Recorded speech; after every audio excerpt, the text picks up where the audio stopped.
আমরা পুজো দিই ভগবান কৃষ্ণকে। কি দেখিয়েছে কৃষ্ণ? কৃষ্ণ দেখিয়েছে আউট অফ দ্য বক্স ভাবতে শেখো। শুধু পুজো দিলে মানুষের জীবন উন্নত হয় না, শিখতে হয়, মানুষের থেকে ইন্সপিরেশন নিতে হয়। আমরা তো কৃষ্ণকে ভগবান মানিয়ে নিচ্ছি, তো ভগবান না, ও রক্তে মাংসে বড় একটা মানুষ যে নিজেকে ভগবানের জায়গায় নিয়ে গেছে।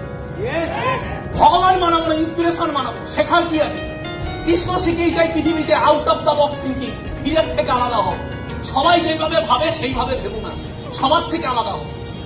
কৃষ্ণ কিন্তু সুন্দর হয়ে জন্মায়নি, ফর্সা হয়ে জন্মায়নি। কৃষ্ণ এই পৃথিবীতে অবতার নিয়েছে কালো হয়ে, out of the box. Krishna শিখিয়েছে সেলফ বিলিফ কাকে বলে, কেন সেলফ বিলিফ থাকা দরকার।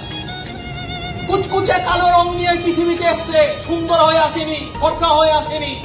Self belief, example of self belief. কুচকুচে কালো হয়ে এসে বলছে যে পৃথিবীর সব থেকে সুন্দর দেখতে আমি। Self belief. রং কালো কিন্তু কি বলছে, আমি ভুবন সুন্দর। অর্জুন, আমি ভুবন সুন্দর। अर्जुन बोलते भुवन सुंदर माधव कौन है? भुवन सुंदर मतलब इस जगत में सबसे सुंदर कौन? माधव कौन? कृष्ण बोल रहा है मेरे पास और कौन? Self belief